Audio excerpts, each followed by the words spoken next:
Okay, so this is the second session of our new advisor training series, and so we're happy that you're with us. Today we're going to talk about building student or relationships with your advisees and different ways in which that you could do that.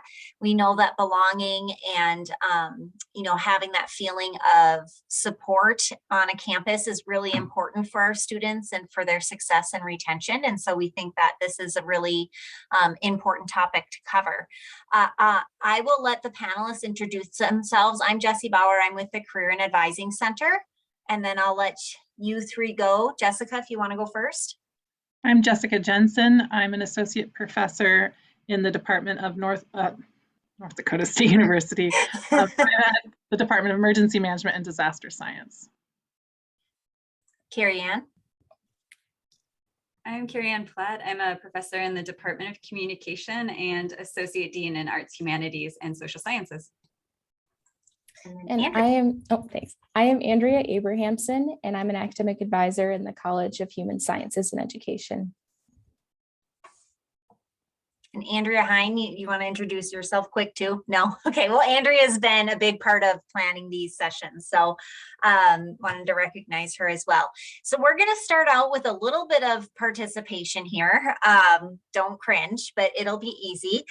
So we want to put you out into some breakout sessions and just chat with another couple of people who are on the call and answer the question, what challenges do you see or have you had in building relationships or rapport with advisees?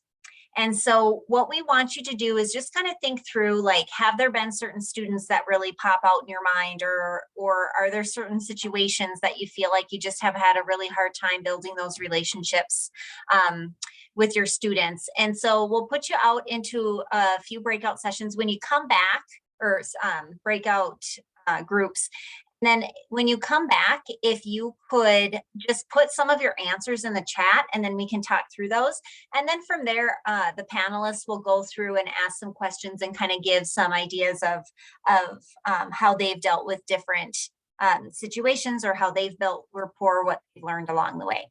Any questions?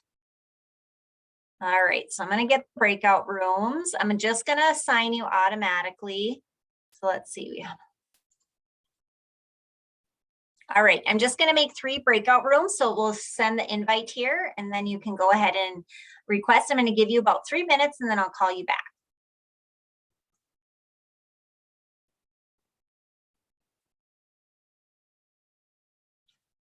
Let's see. I am going to move. Hang on just a second. So. Okay, didn't want all of us to be in one, so there we go.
All right. So hopefully you had some good discussion. You want to just put in the chat some of the things you guys discussed, or you could say it out loud too, and then we'll go ahead and start our panel questions. Anything in particular come up? I guess in our group, we did talk about students who struggle academically, getting them to come in.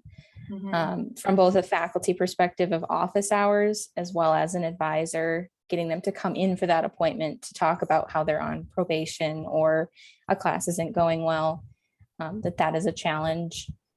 And with COVID, we talked a little bit about how Zoom has been a new opportunity that Robert had said he has less no-shows Mhm. with Zoom. So that was an interesting perspective too. Yeah, definitely.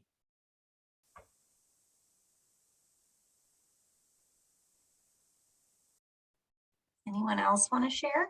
We had an interesting composition within our breakout room. So Adam joining with the perspective of admissions, Brad from the Wellness Center having that perspective of working extracurricularly with students. And we talked a lot about kind of these transition points between as they're coming in and the point at which they might be officially assigned an advisor, or the informal advising and the formal advising, and like how it can be great to support students in multiple ways, but also sometimes we find ourselves wondering what type of information they're getting from other sources. So that was a great sort of reminder that it's not all happening within the official advising appointments.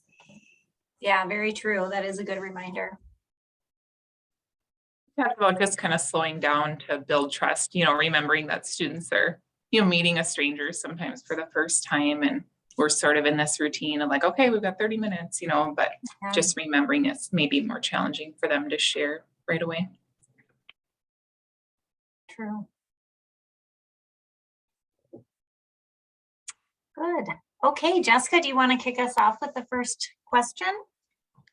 Yeah, so I think our thoughts here are that the panelists would each kind of respond to one of three main questions that we have for you, and then we would kind of open it up for comments and your thoughts after each one. So the first question I have the honor of asking everyone is, how have you evolved as an advisor over the years? And I'll just kick us off by answering first.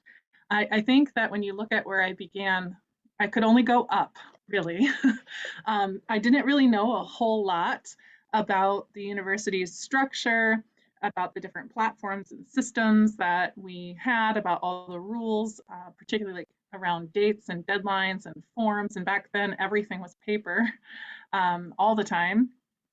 So there's a lot for me to learn. And I did my best in those meetings to be really competent for students, understanding that that was one of my most key or integral purposes in interacting with them. But the relationships, like, they're just not organic, right? And when I started, which is not the problem now, I was concerned about boundaries and formality and not being mistaken for a student. That no one will make that mistake now, But back then, I was concerned about that. And so the meetings were really focused around curriculum planning.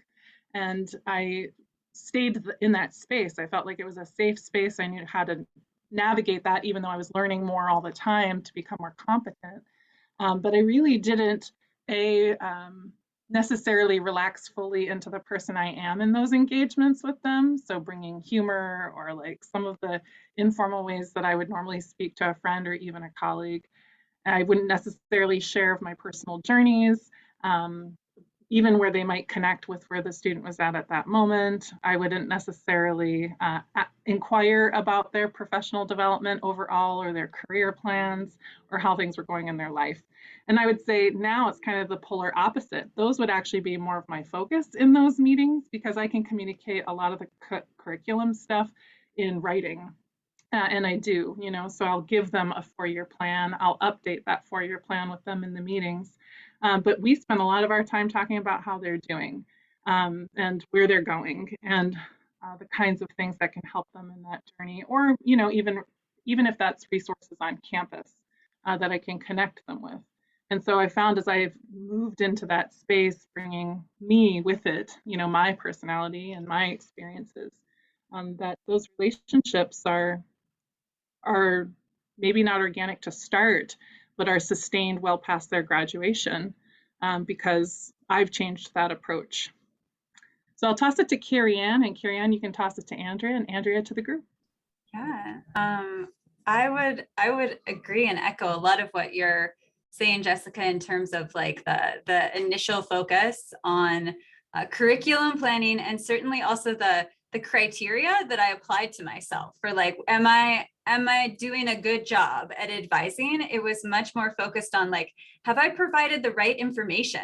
I was so afraid of, getting a prereq wrong, or the things that you're learning along the way when department curricula are getting updated, that you're referencing the right thing. So I put a lot of time, energy, and like focus in the appointments, or like that sort of time I had with the student in that direction. And so as I have gained confidence in that knowledge side, I have tried to do a similar turning of attention to kind of how the student is doing. And I would also say that the past 2 years, right, with the pandemic, have also turned my attention more toward that, because a lot of the work that I've done as associate dean has been like surveying students in the college to get a sense broadly of challenges, and just some of the things that students are contending with that I see in a big aggregate kind of anonymous heap. It just makes me aware that these meetings that I have with my advisees, it's likely that they have a lot going on as well. So how can I create slots in which they feel comfortable sharing that type of information? I know we're going to talk about kind of concrete communication strategies a bit later on, but that's become a focus. And then I also would say that I'm trying to become a little bit more like Jessica when it comes to like 4-year planning, that I can set that up pretty early with the student, like move away from an earlier model where I was very much like, let's figure out the next semester, because that's all it felt like all the bandwidth that I had, knowing that if I can do that broader picture, help the student develop that, we have more time in the meetings for talking about career interests or how things are going or challenges in a particular class or within life. So those have been some of the bigger changes for me. I'll turn it over to Andrea now.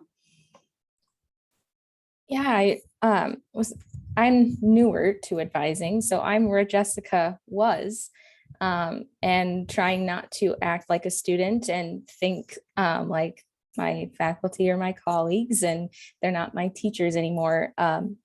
So when I'm meeting with students, I really struggled with that in the beginning. And my age has always been a question, and that they're questioning it. And so you're trying really hard to look older and stand taller. But I just started embracing it and admitting it, and saying, yes, I am young. I graduated fast, and here's why I did that. And maybe I regret that. And here's what it opened doors for me. And kind of admitting that there was a point to it.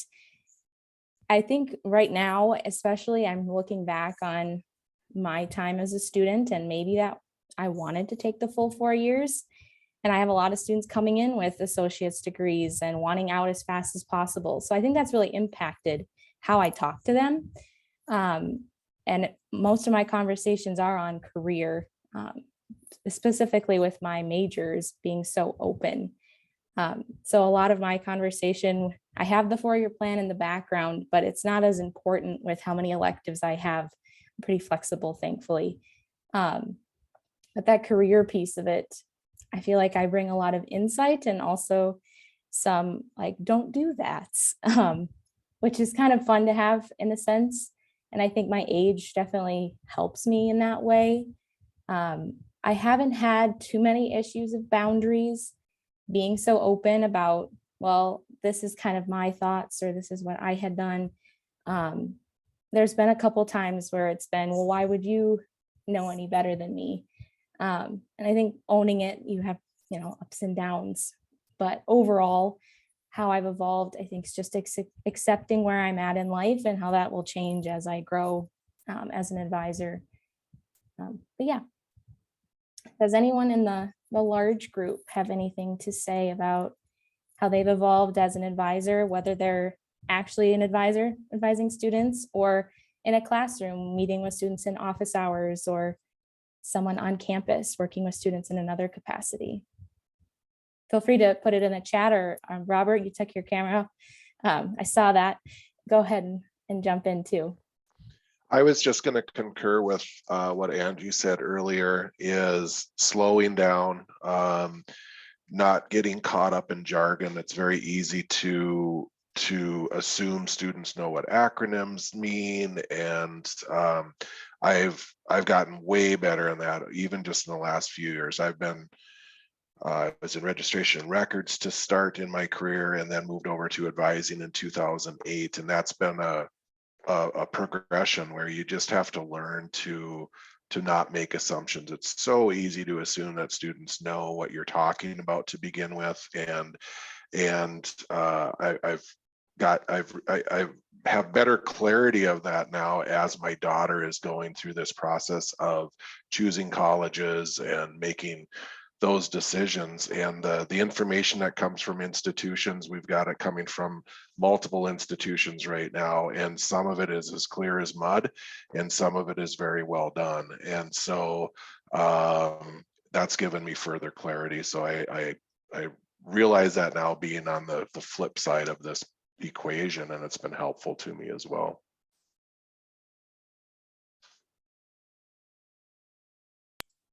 I think for me, I've learned to be a lot more patient, because I think when I first started out, I too had kind of the same thing as you mentioned, Andrea and Jessica. I was younger. I was at the same age as some of the fifth year. I worked in athletics to begin, and so I was the same age as some of my students, being a first year grad student. They were fifth year seniors, and so I definitely had to balance that and find my voice and make sure that I,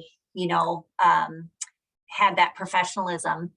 But then over the years too, my top two strengths in StrengthsFinder are responsibility and discipline. So I'm definitely a rule follower. I like my straight line. I was a very, my education, I did everything the way it was supposed to be. I had everything on time. Like, education is very important to me.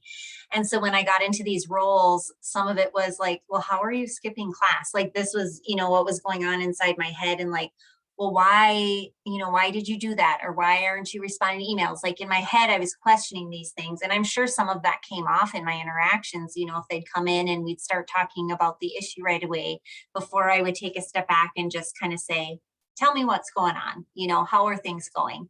And so I've really learned to take that step back and not have any of those preconceived judgments or anything, because there's usually a reason as to why things aren't going right. And so hearing them out and helping them with that, and really getting underneath what's going on.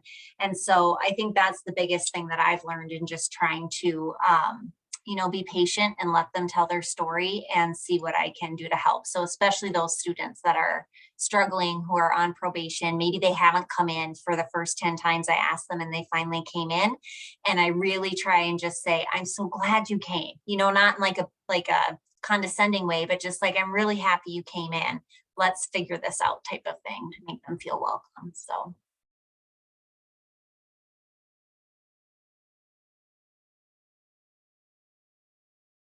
Anybody else before we move on to the next question? All right, Andrea, take it away. So my question, what are some concrete things you do during your meetings to demonstrate care? And I think this is something that I take to heart, because as a student, that was my biggest thing, was they're not listening to me. They don't really care what I have to say. They don't know who I am. And so when I was in this role for the first time, that was my main thing, is how do I make them like me? How do I make them talk to me? It's a lot easier in my head, but I think the thing that's biggest is word choice and body language, and how you physically look at them and act towards them. Whether you're on Zoom or in person, are you actually engaged in their conversation? And what questions are you asking? If someone immediately walks in a room, sits down, and you say, all right, so this is what we're doing, instead of looking at their face and are they about to cry? Are they doing good? Are they okay? Like, I immediately just assess how they look. I have very sensitive, emotional students, so maybe that's just me. But oftentimes I can tell right away in their eyes that they are not here to talk about next semester, or they are definitely okay and we'll move forward. But starting with that initial assessment, and then I think making them feel safe. A lot of students this semester and last semester have been more forthcoming than I anticipated as an advisor, which was very hard for me. And I think a lot of people would probably agree that they didn't necessarily think about that at the very beginning of starting their career. So understanding the policies and the rules and things that you're responsible to do if they tell you something. I've taken a couple trainings now and I feel more comfortable with that conversation, but making sure that I take the next steps, even if I don't know what that is while I'm talking to them, being honest about that and saying, I genuinely don't know what service they provide, but let's look it up together. Making sure that you're following up with them and making that clear that you don't know and you'll figure it out. That was really scary for me to say, I have no idea, because that's my job. I'm supposed to know, but not everyone knows everything. So that piece of it I found really helpful. And just writing things down so that I can ask them about it later. And we'll talk about that in another question too. There was one other thing I wrote down some notes to keep myself on track.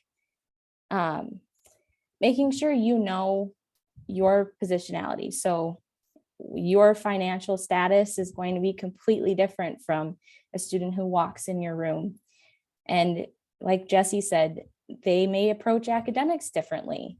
They don't necessarily care about the A's, or they don't have the finances to take as many classes, or the focus. Maybe they have a family, or maybe they're working full time. So understanding that their opinions on academics are going to be very different from yours, which was jarring for me too, Jesse. I was like, how are you failing?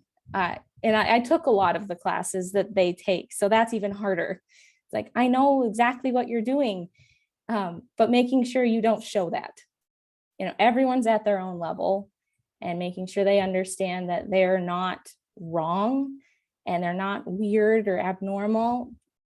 Everyone does everything differently. I say that a lot, because I think normalizing the abnormal is really important. I rambled a lot there, but Jessica, if you want to step in. I would not call that rambling at all, Andrea. That was great. And I would add to what you're saying in terms of where kids are at, like becoming a mother for me has been a transformational experience. I have children who do not like to read. How is that possible? How could they not love school? It blows my mind. And having to like kind of that humbling experience of like, you're my progeny and you don't. Oh, and so anyway, it's helped with my advising a little bit, to be honest. In terms of concrete things that I would do in appointments.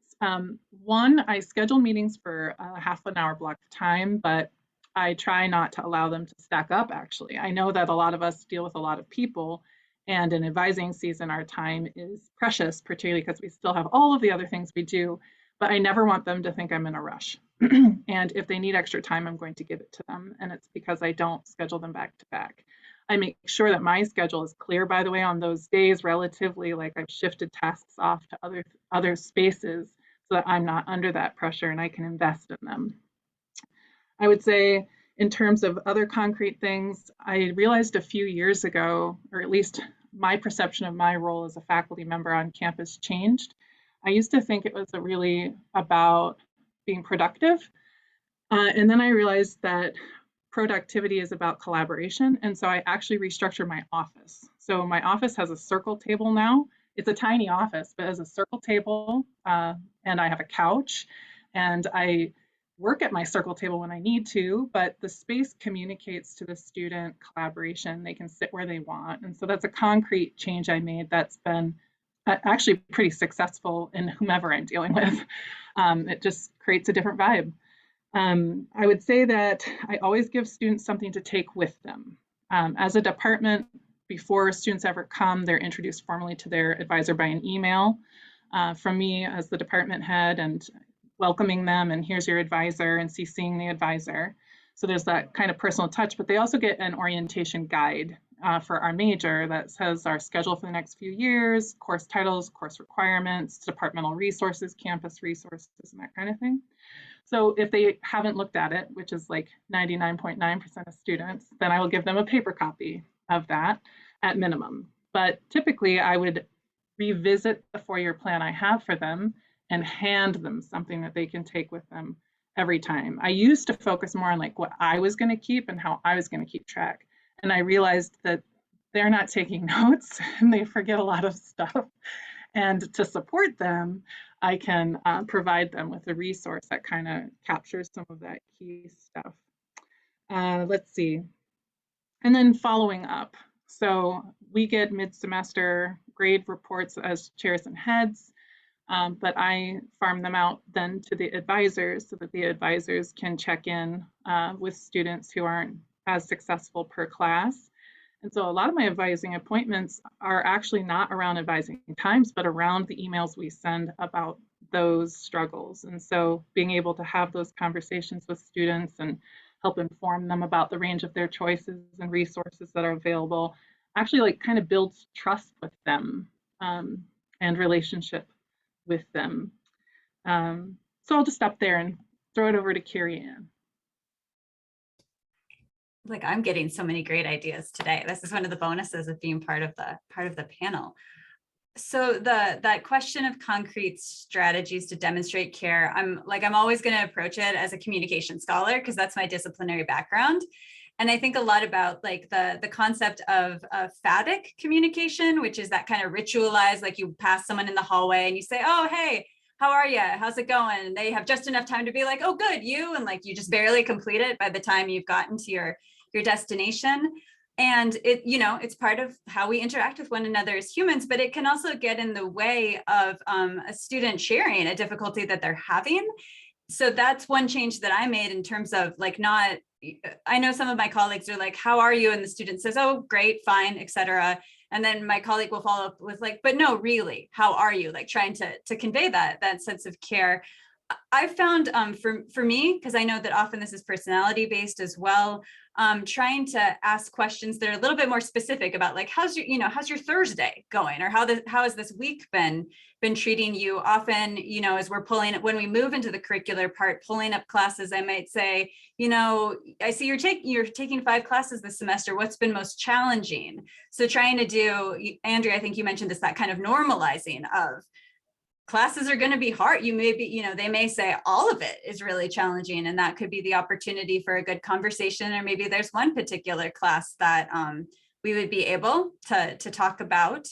I also try to, I like the mention of like nonverbals, and I think we have other cues now, as many of our appointments are still through Zoom based on like the options that we're affording to advisees. So whether it's, when someone comes in the office, even saying an offhand thing like, oh, I really love those mittens. They look warm for this horrible winter we have that's hanging on forever. Like you can get a story from someone about how their mom always buys them a Christmas gift before it's actually Christmas. And this has just been a family thing for, that just kind of like little points of connection in Zoom meet, like I can see what's behind Jessica in her office and ask about like what's posted on the wall, or just kind of opportunities to kind of connect with someone else as a human being.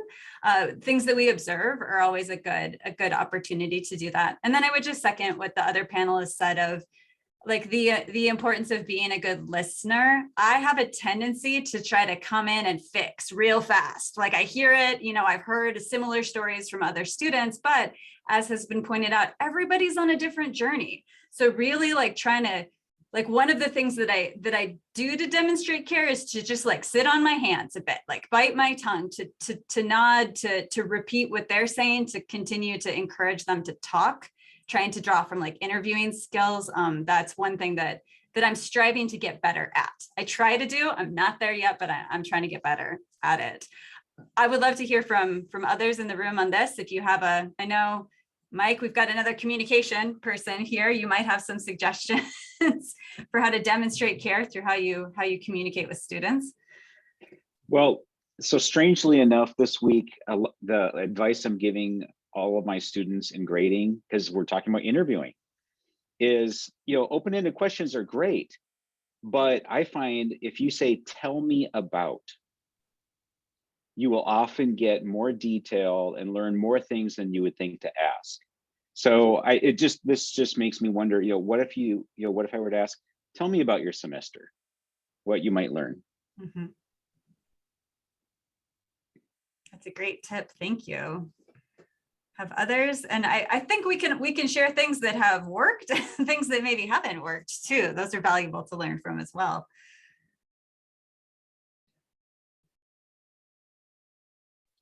Sorry, clicked too many times.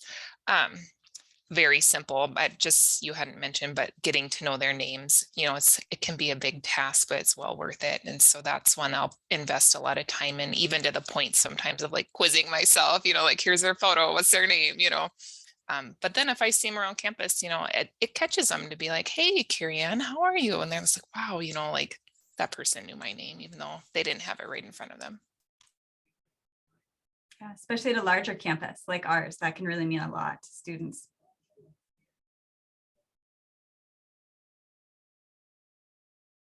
Any other additions to the communication strategies?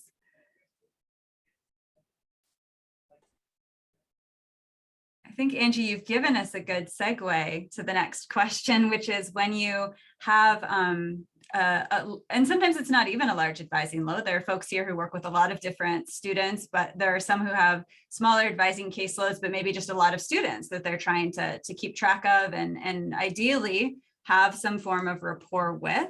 So our next question is, what are some of the systems and shortcuts you use to help remember important things about advisees? Because we know that it's more than just like what does the academic requirements report say, that there's a lot of other dimensions to students. Andrea, I feel like I'm taking it from you because you mentioned that you take notes, but maybe we take notes on different things. So I would say personally that I try to help my future self by adding a little bit more detail to the Navigate report. So, whereas in the past, I would have just said, here are the classes that we talked about you taking for the next semester, or attached an updated 4-year plan. Now I might add a bit more of Andrea came in to talk about courses, but also sort of concerns they have about internships, and then having something at the bottom that says, we want to make sure we talk about this next time, helps me. So when that student is coming back in and I look back at the most recent advising report, I can say, okay, I remember we were going to talk about this. One of the things that's a little bit challenging about Navigate is that I always, I don't know, it's maybe just like a distrust of technology, but I don't want to post something where I think it's private, but it's actually public and visible to everyone, especially with sensitive student issues. So I use kind of the notes function within my computer to do just like 1 or 2 liners.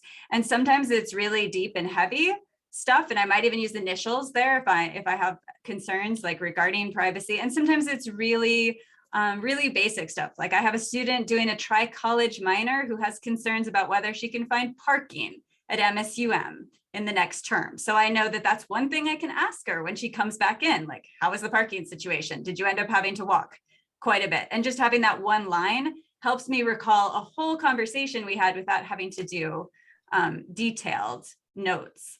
So I might pass it back to you, Andrea, because you had mentioned that you take notes similarly. Maybe you're noting different things than I am.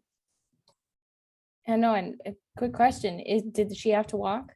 How does parking work? I don't know. Her classes are all online this semester. So future semesters, she may have to.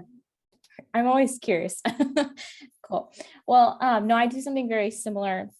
I just use my like a Word document, and I have a file in each of my student folders with their photo. So before a meeting, I will pull up their folder and open their Excel plan of study, my note sheet, as well as their picture, so that I know if they're coming in the office, who to be looking for, which has been really helpful. Oftentimes their picture is a little aged, but you still can get the general gist. But with my notes, I've worked really hard to take time because it's really easy to just write quickly, such and such happened, but to go more in depth so that I'll remember later. I always think, oh, I'll remember what that meant. I do not remember what that meant 6 months later.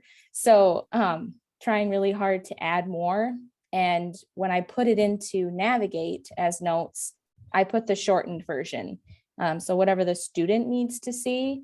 And then I keep my other notes more personal and anything that I want to note or remember, or if it was a sensitive topic, because I'm the same way, Carrie Ann, I'm panicked that someone will see the wrong thing.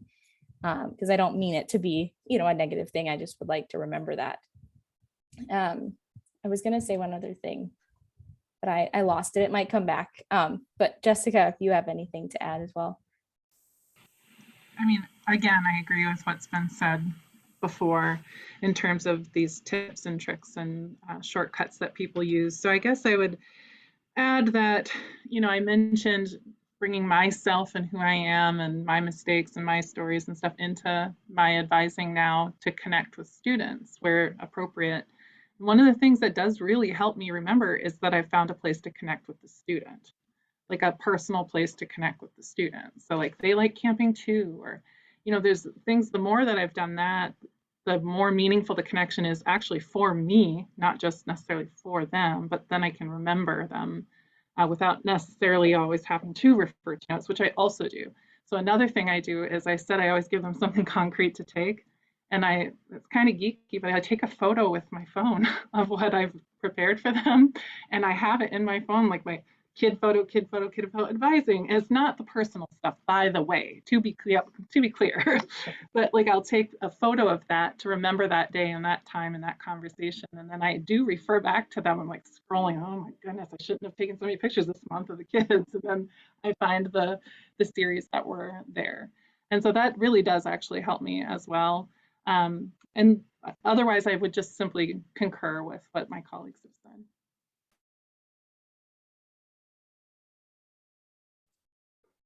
I have so many pictures of like whiteboards and index cards and things like that in my phone. Why isn't it smart enough to bring that up for me when I search it? I don't know. Maybe that's coming. Probably. Anybody else have anything they want to add to that? Shortcuts or ways that you remember things, or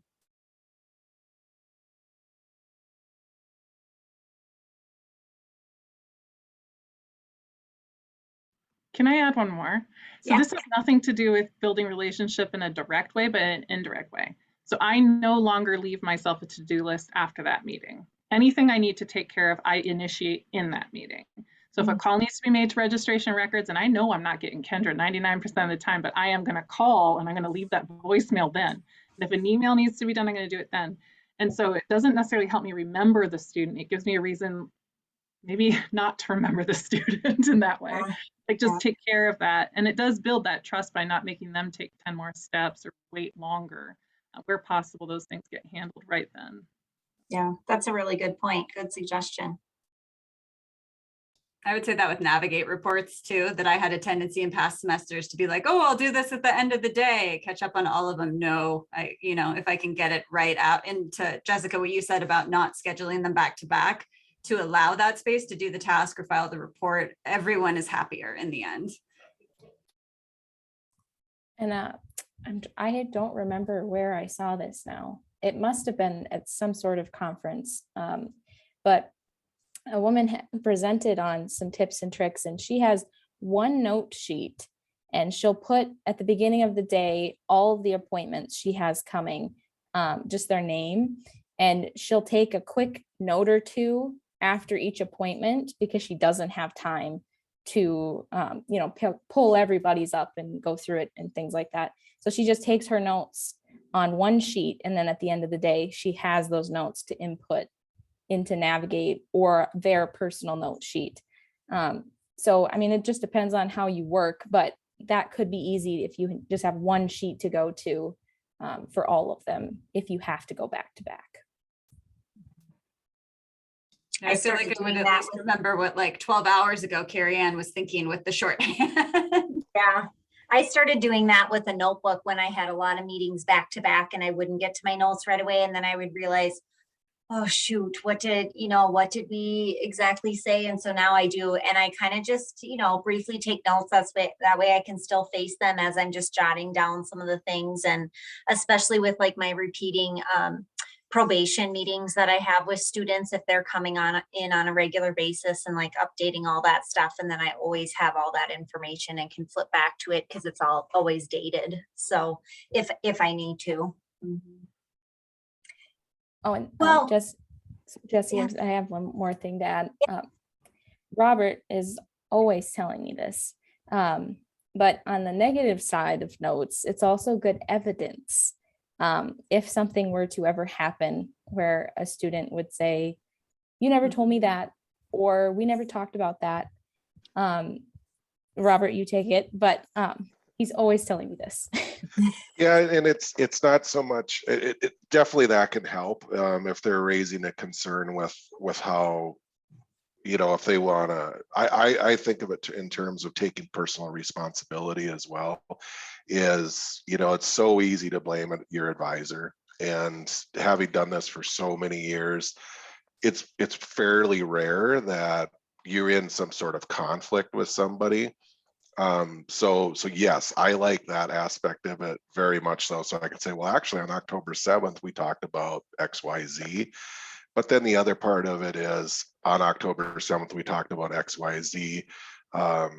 So what, you know, was there a barrier that didn't happen for you? And you can turn it into a positive of, you know, because we didn't do this on October 7th, like we discussed, now we've got a bigger problem.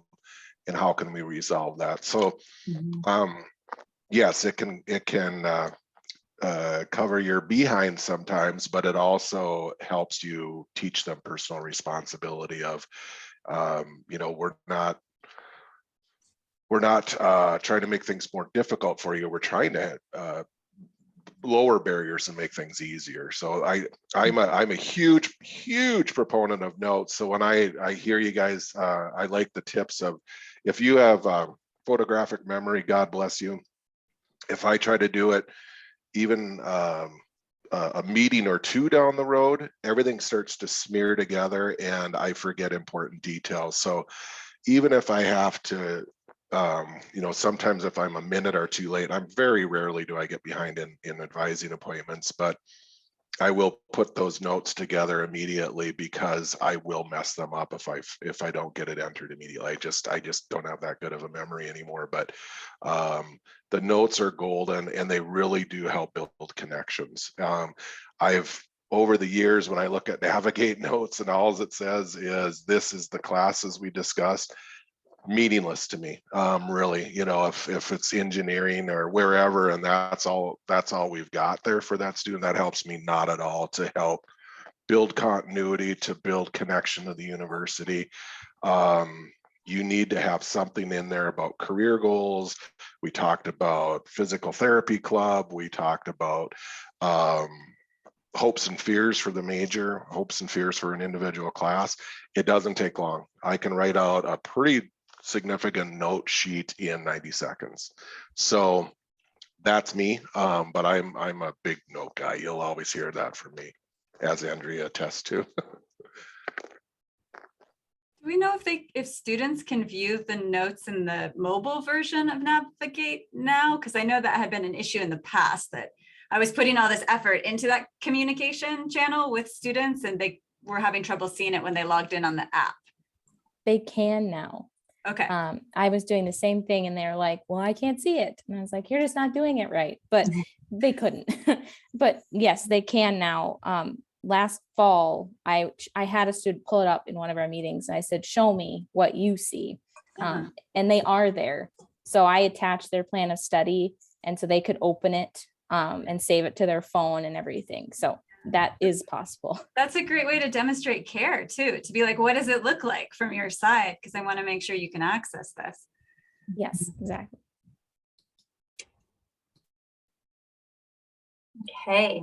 Well, we have about 10 minutes left. We had another couple questions that we could throw out there at the entire group, or, you know, if there's questions that you all have, or maybe there's a situation that you've had that you maybe want to discuss and get others' opinions. Is there any specific topic that someone wants to ask about? Otherwise, I'm going to throw another question out to the group as a whole.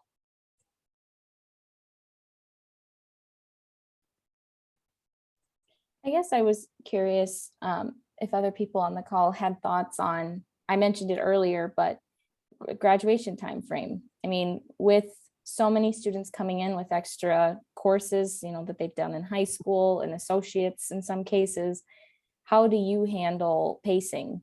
Do you encourage them to just continue on the regular path of 15 credits a semester. And if you're done in 2 years, you're done in 2 years? Or do you try to add more things or get their opinion on the 4-year time period?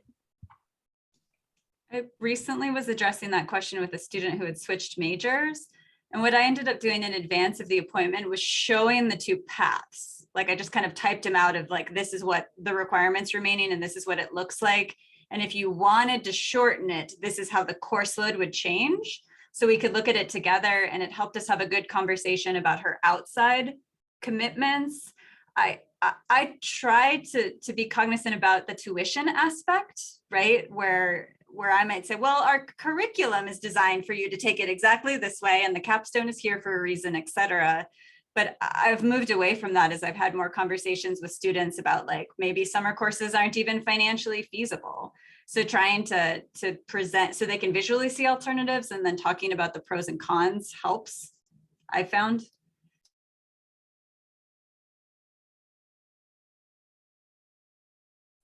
I don't know if this is helpful. I'm usually talking to students who, want to finish faster, but we're really structured. So it's very challenging. So I've done the same thing as Carrie Ann, just to show it. Never to argue with them though. Like if they say, oh, I want to get this, okay, well, let's see what that would look like.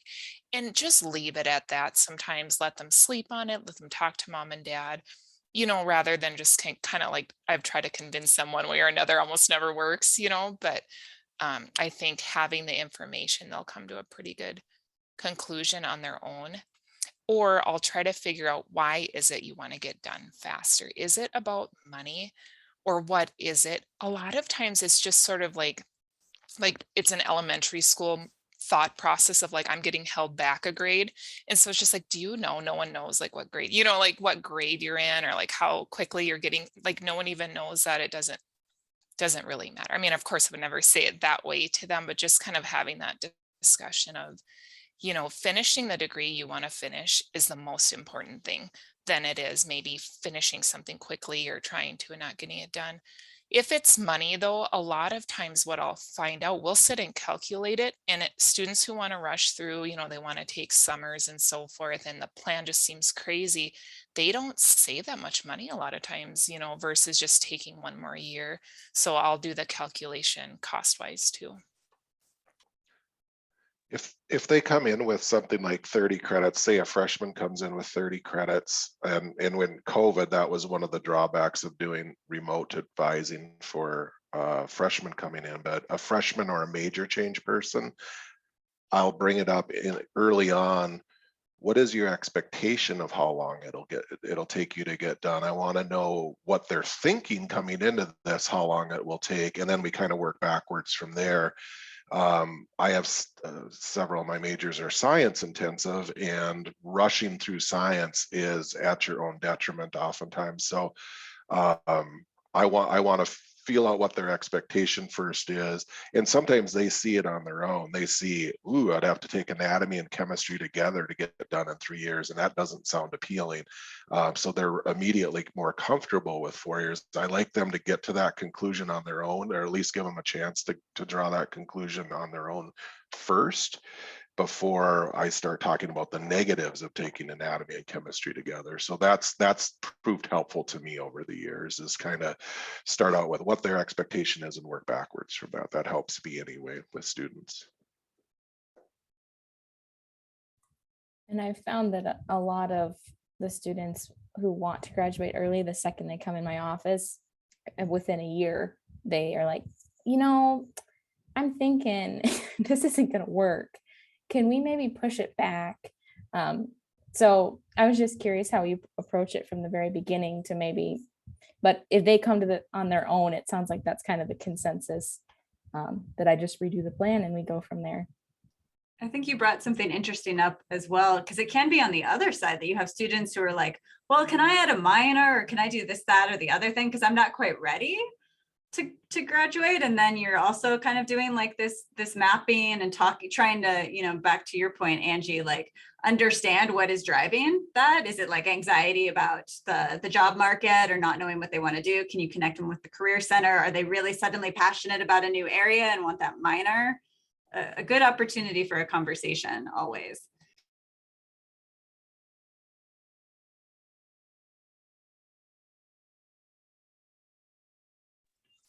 Good. This is great discussion. Is there anything else anybody wants to bring up? Otherwise, we might just go ahead and end it here. Yeah. So this is related but unrelated. And Mhm. I've just been reflecting lately on the relationship of our relationship with students and the dominance of curriculum in our brief discussions that we get to have with them. And it reminds me that Phil and Jeff and Becky are on this road show where they're going around explaining to faculty and staff the relationship between all these aspects of what we do. And one of the things that I've learned in my time here is that sometimes we have really overly complicated curriculum. And where is it that we can reduce the complexity of that curriculum, really scrutinize what we're doing in terms of our program learning objectives and the amount of prerequisites we have. And if we can make legitimate changes there that streamline things for the student experience, it makes that process less complex for the student and allows us space to navigate relationship in our advising appointments, which really then connects to belonging, right? All of these things are so connected. And so I just felt like it's been a good reminder to have them on that roadshow. I've heard them a few times and I knew those things, but just to really reinforce that that's really important to do in tandem with anything we might do at an individual level. Mhm.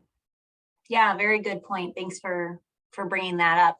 And as somebody who's, worked with undeclared students for many years and the Bachelor of University Studies program, these are students who are trying to explore and possibly change majors and do that. And that very thing is a lot of times what holds them back or makes it a lot more difficult to tell students, yeah, you can come in and you can take time, all this time to explore, but you really need these gen eds if you're doing this, and you really need these gen eds, it is a hard thing. And so I think for transfer students, for incoming students who are really trying to navigate it and really figure out what they want to do, reducing that complexity would be huge for the institution. And I just think to allow students to continue to move through and to graduate and all of those things. So.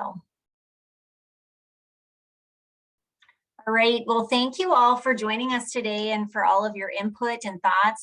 Thank you to the panelists for bringing some insight. It's just really fulfilling to me to hear all of the amazing things that our faculty and staff are doing on campus for our students. And so I hope that that's, what everybody takes away. And I know I got a lot of really good ideas of things that I can implement. And so I definitely appreciate that. Let's see, I don't have it in front of me. Andrea, do you have the upcoming dates in front of you by chance? Sorry to put you on the spot here.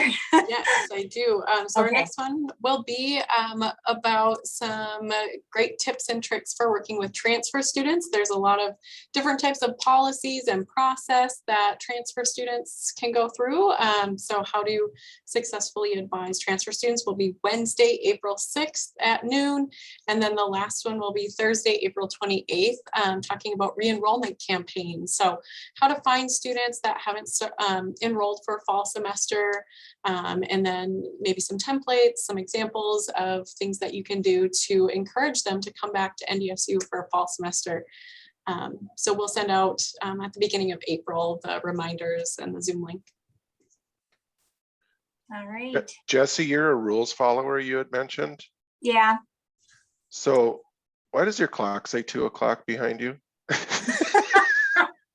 I Or is know. that- Becky gets mad at that clock every time she comes in. I am not a good clock setter. I'll say Okay. that. I don't know. It's more just, for show than anything. it's been distracting me because either it's an hour ahead or the little hand has just moved a little too far, but I had to tease you about that. That so. is funny that you noticed that. Becky always comes in and then she's looking at the clock. She goes, ah, dang your clock. Thanks I to you will guys. change that now, Robert. Thank you.